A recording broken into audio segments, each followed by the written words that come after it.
Hi, in this video I'm going to be talking about keywords, key phrases, and why you should study your market before you do anything else.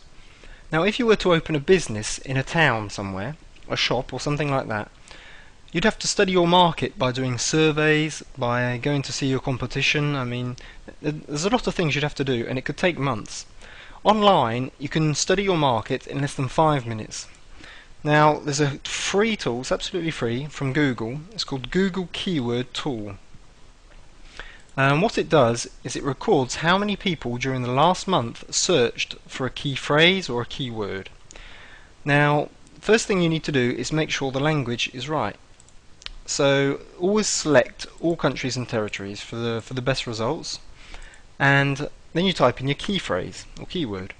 Now, for this example, just imagine you've had a brainwave and you found out that nobody anywhere sells hamster shoes, okay?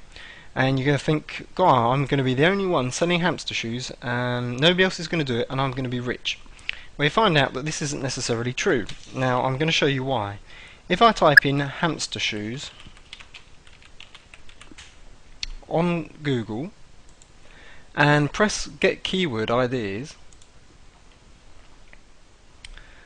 now you see that per month there are only about 46 people typing in hamster shoe and 170 typing in hamster shoes. And these probably aren't even buyers. These are just people inquiring on hamster shoes, maybe to make them themselves or something. So you can see there's no point at all in going after this market because there's nobody at all searching for this phrase. Now, if you really love hamsters and you want to do something with hamsters, what you should do is just type in hamster, and Google Keyword Tool will give you different ideas related to hamsters. So you can see there are 5 million people per month typing in hamster, but you probably couldn't. I don't think you could sell hamsters online, so it's not worth going after. If you come down a bit and you can see, well, hamster cages, you can see there are 200,000 people typing in hamster cages. So if you wanted to go after hamster cages, for example, you could maybe either sell cages, you could make them yourself, sell them online, or you could sell an info product, which is either an ebook or a DVD or something like that, explaining to people, showing them how to build their own hamster cage. Okay, so that's something you could go after. But not all key phrases, even if there are big results, they're not necessarily you can't necessarily sell anything through that keyword. So, for example, if I find pregnant hamster, okay, so you can see that there's 10,000 people per month typing in pregnant hamster. So you might think, oh, that's a good keyword, keyword phrase, I can go after that.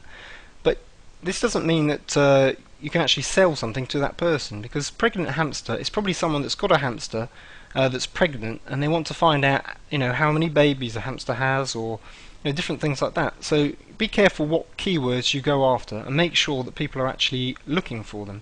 And a good way to identify this is through the advertiser competition, which is this green bar. So basically, if this is high, that means there are people actually paying to be on the first page of Google through Google AdWords. And if people are paying for this, it means it's worth going after. So you can see hamster hammy, for example. There's nobody at all, paying to be on the first page. This means that people have either tried it and it hasn't worked, or it's not worth going after. So make sure this green bar is probably it's better, more than halfway is the best. Okay. So anyway, I'm going to come back to ice cream maker. Okay, that I showed you earlier on. Ice cream. Right, get keyword ideas. Right, so as I showed you before, automatic ice cream maker, for example, the example I use, that's 27,000 people per month.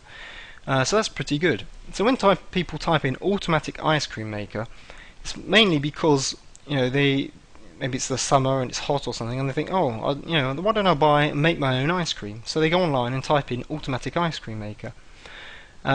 If someone types in, for example, play and freeze ice cream maker, or there are different names here.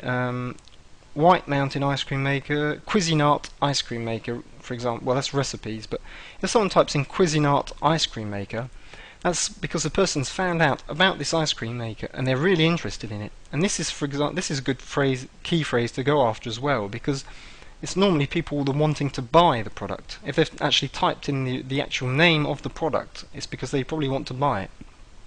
So basically, you have to type in your key phrases, see what's going on, see the advertiser competition, and try and get into the head of the people typing in the different key phrases, and try and figure out if it's a key phrase where someone could possibly buy the product, or if it's just an inquiry. Okay, so that's what you have to do.